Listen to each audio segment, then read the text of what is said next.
गोवाना से विधानसभा चुनाव की तैयारी है। विधानसभा को एक बदलने की तैयारी है, क्योंकि पिछले लंबे अंतराल से, लंबे समय से अपना जो गोवाना विधानसभा, इसके अंदर कोई विकास नहीं हुआ। कोई भी पार्टी आई हो, किसी भी पार्टी ने कोई भी घोषणा की हो, अगर आप गांव-गांव के अंदर जाते हो, ना ही कहीं शिक्षा है, ना ही स्वास्थ्य है, ना ही रोजगार है, ना ही कोई शेप है। कभी किसी पे गोलियां चल जाती हैं, कभी किसी पे मंथली मांग ली जाती है। बड़ी बड़ी खबरें आप लोगों ने देखी भी होगी। उसके बाद जो जितने हमारे खिलाड़ी हैं, खेल के लिए किसी भी गांव के अंदर कोई भी व्यवस्था नहीं है। ओलंपिक के अंदर जितने भी भारतीय खिलाड़ी गए हैं, उनके परिवार वालों से मिलोगे।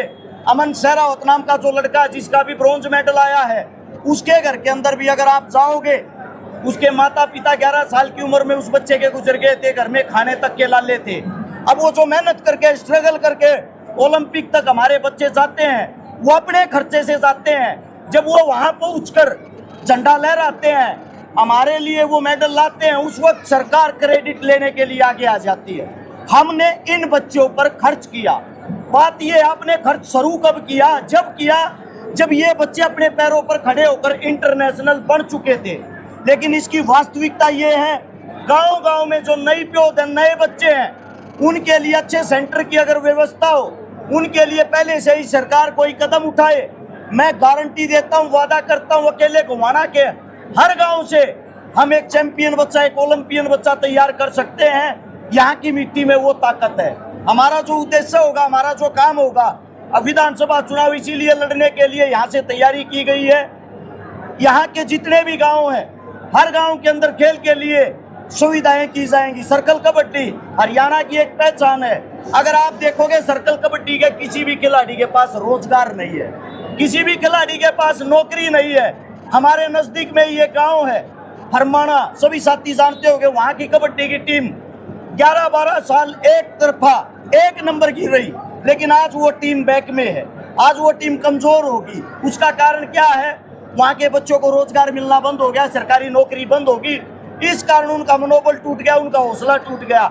आप सभी साथियों को बता देते हैं, विधानसभा चुनाव लड़ने की हमने इसीलिए सोची है, हर गांव के अंदर एक ऐसा स्कूल होना चाहिए जिसमें बच्चा पहली क्लास से लेकर अंतिम क्लास तक मुफ्त में पढ़े, शिक्षा फ्री हो, मुफ्त हो। उसके बाद बात आती है स्वास्थ्य की। हर गांव के अंदर ऐसा हॉस्पिटल हो जिसके अंदर किसी भी लेवल का इलाज हो, इलाज मुफ्त में होना चाहिए, इलाज का कोई पैसा ना देना पड़े। इसके बाद बात आती है रोजगार की। रोजगार के लिए, सरकारी नौकरियों की तैयारी के लिए हर गांव के अंदर एक ऐसा सेंटर होना चाहिए ताकि हमारे जो बच्चे हैं वो बाहर जाकर महंगी फीस लगाकर ना पढ़े, वे अपने गांव में ही अपना वक्त बचाएं, अपने गांव में परिवार की देखरेख में पढ़ें और मुफ्त में पढ़ें। जब उनके पास अच्छी शिक्षा होगी, उनके पास अच्छा उनका मनोबल होगा, तो वे बच्चे 100% कामयाब होंगे। जरूरी नहीं वो सरकारी नौकरी लगेंगे, लेकिन उनके पास रोजगार जरूर होगा। हमारी मूलभूत जरूरतें हैं शिक्षा, स्वास्थ्य, रोजगार। उसके बाद आती है स्पोर्ट्स पर्सन। खेल को बचाओ, खेलों वाले जितने खिलाड़ी हैं उनको बचाओ, उनके लिए मुख्य फोकस रहेगा। उसके बाद ग्रामीण जो जितनी भी गांव-गांव की समस्याएं हैं, गांव-गांव का दौरा करेंगे, गांव-गांव के आदमियों के पास जाएंगे। एक पेपर पे सभी गांव की समस्याएं लिखी हुई होंगी। जिस दिन चुनाव जीतेंगे, चुनाव जीतने के बाद जो धन्यवादी दौरा होता है, उस दौरे के अंदर ही उस गांव की जितनी समस्याएं होंगी, गिनती के 1 महीने के अंदर हर गांव की समस्या को मिटा दिया जाएगा, हर गांव की समस्या का समाधान कर दिया जाएगा। ये हमारी सोच है, यही हमारा कार्य है। ये कार्य हम पहले भी करते आए हैं इन गुरुओं की देखरेख में, इनके दिशा निर्देश से। आप सभी साथियों को बता देता हूँ, मेरा पिता भी यहीं कहीं बैठा होगा, गारंटी देता हूँ। मेरे पिता की हालत देख कर कोई एक आदमी ये बता दे ये हर्ष चकारा का पिता है। अच्छा, आपने इतनी घोषणाएं कर दी, बगैर सरकार के आप कैसे इतनी घोषणा करोगे? किसी तमसील का मुकाबला कांग्रेस और बीजेपी में आपने? पहली चीज तो ये होती है, पत्रकार महोदय, हम इसीलिए आज तक पीछे रहे हैं। हमारा पीछे रहने का कार्य ही ये रहा है, हम अपने माइंड में गेम बना लेते हैं कि हम वोट या तो कांग्रेस को देंगे या बीजेपी को देंगे।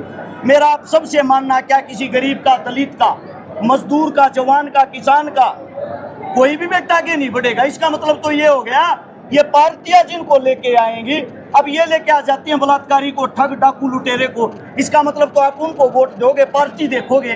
पूरे हरियाणा से मेरी पर्सनली हाथ जोड़ के विनती है, पार्टी देखकर नहीं, चेहरा देखकर वोट दे। वो चाहे किसी भी पार्टी का अच्छा इंसान हो। जब किसी भी पार्टी का आदमी विधानसभा के अंदर पक्ष के रूप में या विपक्ष के रूप में बैठेगा, वो कम से कम आपके लिए लड़े तो गा। उसके अंदर जो अच्छाइयाँ वो आपका कार्य तो करेंगी। और आप कह रहे हो बगैर पार्टी के इतनी घोषणाएं कैसे कर दी? भाई साहब, सबसे पहली बात तो बगैर पार्टी के कैसे कह सकते हो आप? क्योंकि ये हल्का, ये जनता जनार्दन ये बदलाव चाहती है।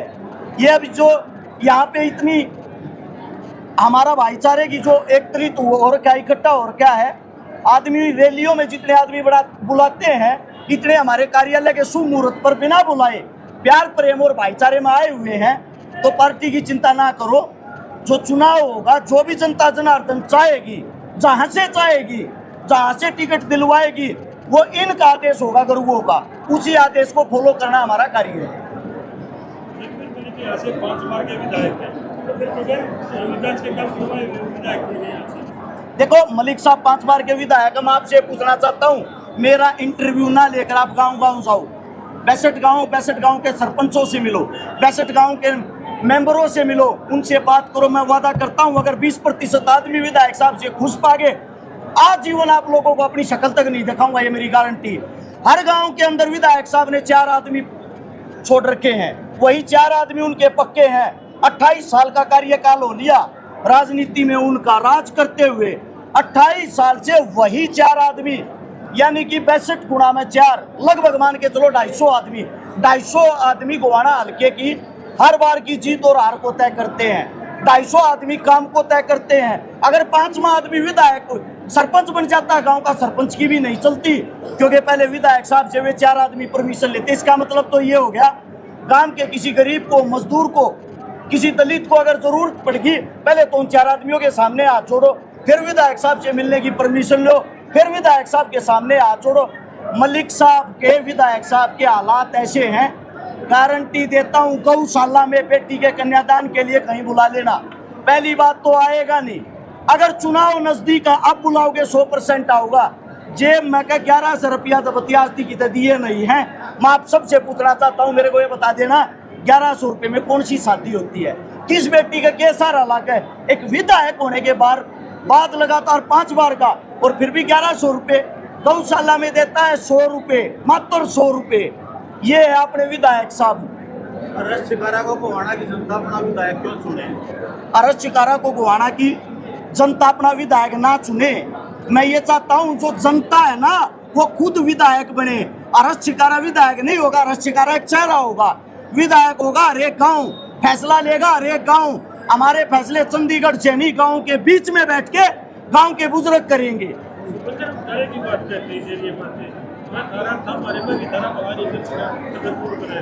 क्या बोल रहे हो साहब? भूपेंद्र सिंह हुड्डा कह रहे हैं, ये कह रहे हैं भूपेंद्र सिंह हुड्डा यहाँ के कहते हैं कि तुम थारा को बोले, मैं भी मनाली कर सका। सही बात है। हुड्डा साहब जो है, हुड्डा साहब के बारे में आपको बता देता हूँ। जो आपके मलिक साहब हैं, वो हुड्डा साहब के छवि के कारण हर बार यहाँ से चुनाव जीतते हैं, अपनी छवि पे नहीं। हुड्डा साहब का जो कहना है, तो इसका मतलब जगबीर मलिक साहब ने हुड्डा साहब पे अपने काम करवाए हैं, हल्के के नहीं। मैं पूछना चाहता हूँ, इतना बड़ा हल्का रहा विधायक साहब ने, जगबीर मलिक जी ने यूपी के बागपत में, मेरठ में वहां जाके हॉस्पिटल खोलने की क्या जरूरत थी? इतना बड़ा वो हॉस्पिटल अपने हल्के में क्यों नहीं खोला?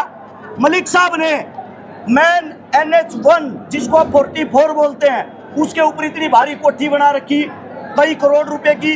रोहतक के अंदर इतनी बड़ी कोठी बना रखी, कई करोड़ रुपए की। विधायक साहब ने CM साहब से पैसे लेके ये विकास किया है, हल्के का विकास नहीं।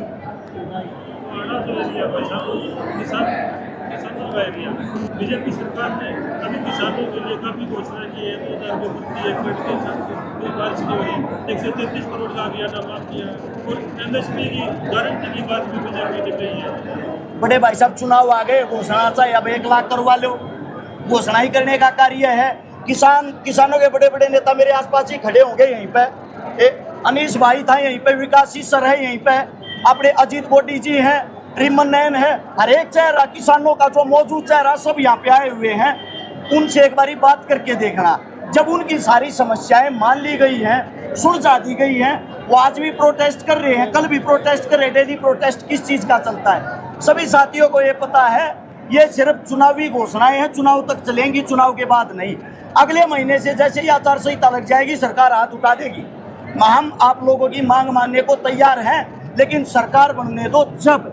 उसके बाद भी एक बात बताता हूँ, CPLO नाम से एक भर्ती निकाल ली थी, जिसके अंदर 7,500 आदमी लिए थे। लाखों आदमियों ने फार्म भरा था। 7,500 आदमियों से बात करके देखो, उनको नौकरी, उनकी क्या हालत बना रखी। जिन्होंने 2 टेस्ट दिए, 1,000 रुपये फॉर्म का खर्चा था, नेगेटिव मार्किंग थी, यानी कि सरकारी नौकरी होने के बाद उनकी हालत ये है, उनको मंथली 6,000 रुपये तनख्वाह दी जाती है, मात्र 6,000। और ये 6,000 घोषणा करते हैं बुजुर्गों को बुढ़ापा पेंशन देने की। अब मैं आपसे पूछना चाहता हूँ, 6,000 सरकारी नौकरी कौन सी जगह है, कहाँ सुना है? क्योंकि इन लोगों ने एजेंडा बना रखा, चुनाव आता है भर्तियां निकाल देते हैं, बाद में उनको बोल देते हैं आप लोग तो कच्चे हो। फिर अगले 5 साल आते हैं, तब चुनाव के नजदीक आकर बोलते हैं आप लोगों को पक्का कर देंगे, बस वोट दे देना। यानी कि हाथी के दांत दिखाने के और खाने के और सरकार का ये प्लान रहता है। 1,20,000 कच्चे कर्मचारी पक्के करने का वादा कराया है सीएम साहब ने, कभी 1,20,000 कर्मचारी पक्के करने का वादा किया, तो उन भाइयों को पक्का क्यों नहीं किया? जो 7,500 भाई है, 7,500 भाई है। घोषणाएं तो ये भी की है, हर गांव के अंदर जल है, पानी है, बिजली है। आड़े खड़ी है गुणे की पंचायत मेरे आसपास में, जाके देखो गुणे में 2,800 TDS पानी है। आप तो वहीं थे मौके पे, गारंटी देता हूँ। सीएम क्या पूरी भाजपा सरकार 3 दिन लगातार वो पानी पी के दिखा दे, अगर जिंदा रह जाए तो। ये समस्या एक गांव की नहीं, गोवाना हल्के के 62 गांव की है। तो भाई साहब, अब आगे भविष्य में दोनों टिकट के लिए मतलब कोशिश करनी है या पहले चुनाव सीधा ही लड़ना? हमारा जो कार्य है, हमारा कार्यक्रम करना है, गांव-गांव प्रोग्राम करना, लोगों को जागरूक करना, अपने लोगों को एकत्रित करना। उनका जो प्यार मिल रहा है, उनका जो समर्थन मिल रहा है, हम टिकट लेने के लिए नहीं जाएंगे, टिकट स्वयं चलकर हमारे पास अपने आप आएगी। ये अपने गुरुओं का कहना है कि बेटा मेहनत कर, लगन कर, टिकट लेने नहीं जाएगा, टिकट अपने आप आपके पास आएगी अगर तेरे में दम होगा तो। अपना कार्य काम करना है। टिकट नहीं कोई पार्टी इंडिपेंडेंट चुनेंगे आप? प्राता शरीर इतने भाई जो आ रहे हैं, ये इसीलिए आ रहे हैं कि हर्ष चिकारा चुनाव लड़ेगा। इनको इस बात से मतलब नहीं है हर्ष चिकारा किस पार्टी से लड़ेगा। मैं इनका दिल कैसे तोड़ सकता हूँ? इतना प्यार, इतना समर्थन मिल रहा है। जब एक कदम उठा लिया, टिकट मिलो ना मिलो, चुनाव 100% लड़ेंगे और लड़ेंगे। बीजेपी से भी लड़ सकते हो भाई साहब, बीजेपी की आप लोगों ने जो बात की है, बीजेपी ने पर्सनली हर्ष चिकारा पर जो जुल्म कर रखे, अगर उसके बाद भी मैं भाजपा से चुनाव लड़ता हूं तो शायद मेरे से गंदा इंसान नहीं हो। उनकी तरफ से गर्दन कटवा सकते हैं, गर्दन कट जाएगी, आखिरी जो सांस होगी, तब भी उनकी तरफ से चुनाव नहीं लड़ेंगे। समाज सेवा एक अलग क्षेत्र है, राजनीति एक अलग क्षेत्र है। समाज सेवा में आपका अच्छा लाभ है, राजनीति में पहले आपने कदम रखा है, इस तरह की समाज नीति क्या होती है? समाज को सुधारने वाली नीतियाँ, समाज में कार्य करने वाली नीतियाँ, जिनको बोलते हैं समाज सेवी। राजनीति क्या होती है? राजनीति होती है राज के अंदर बैठ के अच्छी नीतियों का पालन करके अपने हल्के, अपने शहर के लिए कुछ न कुछ करना। कोई ज्यादा फर्क नहीं है, दोनों के अंदर एक ही चीज है। समाज सेवा लोगों के बीच में रह के करते हो, राजनीति आप राजयोग में, राज के अंदर बैठ के, गद्दी पे बैठ के, राज के अंदर से जो पैसा आता है उनसे करते हो। शायद समाज सेवा से भी बड़ी समाज सेवा कर पाएंगे राजनीति में जाके। जो मलिक है लगातार चुनाव जीतते हैं, आप उनके खिलाफ तो किस तरह का मुकाबला देखेंगे? मलिक साहब से हमारा कोई मुकाबला नहीं। मलिक साहब को मैं तो मानता भी नहीं कहीं मुकाबला होगा। गांव के अंदर जो आक्रोश है, गांव के अंदर जो गुस्सा है, मैं ये कहता हूँ मलिक साहब एक अहंकार में भर के हैं। मलिक साहब का परसों एक पत्रकार साथी से बात कर रहे थे, उनका कहना पता क्या था? 73 साल का हो गया तो क्या हो गया, ये कुर्सी पे मरूंगा, मेरी टिकट ना तो को काट लिया, थाना को काट लिया। ये मलिक साहब का है। काम करूँ ना करूँ, मैंने ना रखता, मन को हराया ही नहीं। दूसरी बात उनकी ये कहना है, उन्होंने पूछा हर्ष चिकारा नाम का एक लड़का यहाँ से चुनाव लड़ रहा है, उसके बारे में क्या कहना? मलिक साहब ने हंस के ताली मारते हुए ये कहा, कौन है ये हर्ष चिकारा, जानता कौन है? ये मलिक साहब का जवाब है।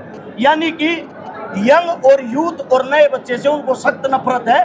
उनके जो शब्द है वो ये हैं, जानता कौन है। मैं मलिक साहब से कहना चाहता हूँ, आपके हल्के में सैकड़ों बेटियों की शादियां करवा रखी, अगर आप हल्का अपना मानते हो तो। दूसरी बात, ये हल्का आपका नहीं मलिक साहब, ये हल्का सामूहिक रूप से हम सब का है और हमारा हक बनता हम विकास करें। 5 बार की आपकी जो सरकार है 5 बार आप जो विधायक बनने के बाद नहीं कर पाए, मैं गारंटी देता हूं वे कार्य हमने मात्र और मात्र बिना किसी पद, बिना किसी पावर के कर दिए हैं। आप बता दो, मलिक साहब की कोठी के बिल्कुल बराबर में एक लड़की की शादी करवाई, मलिक साहब के पास गए, हाथ छोड़ के मना कर दिया, ये काम मैं ना करा रू, वो छोरा करा रहा, छकारा का नंबर ले जाओ। जब शादियां छकारा करवावे हैं तो मलिक साहब वोट किस मारे ले हो? आपका एक बात बताओ, 73 साल की उम्र हो चुकी है, व्यर्थ हो चुके हो, अब किस चीज का इंतजार? ओलंपिक में गोल्ड मेडल जीत के लाओगे क्या? आयु हो चुकी है आपका, तो बड़पन ये है आप अपने पद को इस्तीफा देके किसी यंग बच्चे को आशीर्वाद देके आगे बढ़ाओ। जरूरी नहीं वो यंग बच्चा रस छका रहा हो, कोई भी आपके हल्के का अच्छा बच्चा आपको लगता हो, जिसके अंदर ताकत हो, जो मेहनत कर रहा हो, जिसका भाईचारा स्ट्रांग हो, जिस पे आपने विश्वास हो, उसके सिर पे हाथ रख के बोल दो बेटा मेरी आयु हो चुकी है, अब आप मेहनत करोगे। परस्ती कर्मचारी की रिटायरमेंट एज होती है 52 साल, 60 साल, पूरे नेता की कोई उम्र नहीं होती, कोई आवाज। बड़े भाई साहब, हमने तो बार बार आवाजें उठाई, 150 आंदोलन कर चुके हैं इसी आयु में। ये कमियां कहीं ना कहीं आपकी, हमारी और समाज की, हम सब की है कि एक उम्र नेता की भी कोई न कोई रिटायरमेंट की जरूर होनी चाहिए, और वो जो आयु हो वो आयु 60 साल होनी चाहिए। इसके बाद ये बहाने बनाते हैं मेरी तबीयत ठीक नहीं है, मैं बीमार हूँ, इनको भी जब तक काम करते रहना चाहिए जब तक इनके हाथ पैर चले। जितने पत्रकार साथी, आप सभी साथियों के लिए एक मेरी तरफ से, मैं आप लोगों के पीछे निकला हुआ हूँ, सोशल मीडिया के कारण मेरी पहचान बड़ी है। मेरे हिसाब से मैं मजबूत नहीं हो रहा, आप लोग मजबूत होंगे। हम गोवाना से खाली चुनाव नहीं जीतेंगे, पूरे हरियाणा का हौसला बनेंगे, पूरे हरियाणा के अंदर काम करवाएंगे। ये आप सभी साथियों से विनती है, साथ देने का कष्ट करें। और विधायक साहब, सुनने में आया है 2 दिन से पत्रकार साथियों को धमकियां भी दे रहे हैं, नोटिस भी भेज रहे हैं। अगर अरज शिकारा की किसी ने भी कोई बाइट ली, उनके खिलाफ मुकदमा दर्ज कराने की धमकी देते। मैं आप लोगों को आश्वासन दिलाता हूं, जितनी मलिक साहब की विधायक होते हुए चल रहे हैं, थारे भाई में इतना दम उस 3 गुणाते बिना पद के भी चला लेंगे। कोसा भाई घबराइयो मत, किसी पर कोई मुकदमा दर्ज हो, थारे तो पहले छाती खड़ी करके थारा भाई पाओगा, थारे भाई पास आओगी, थारे तक नहीं आओगी, वो मेरा वादा है। गोवाना की जनता से क्या अपील करोगे? गोवाना की जनता से ये अपील, आपके क्षेत्र से जितने भी विधानसभा की तैयारी कर रहे हैं, जितने भी साथी चुनाव के लिए मैदान में आए, सभी साथियों को सामूहिक रूप से इकट्ठा कर लेना, और इकट्ठा करके हमारे जो कार्य हैं, हमारे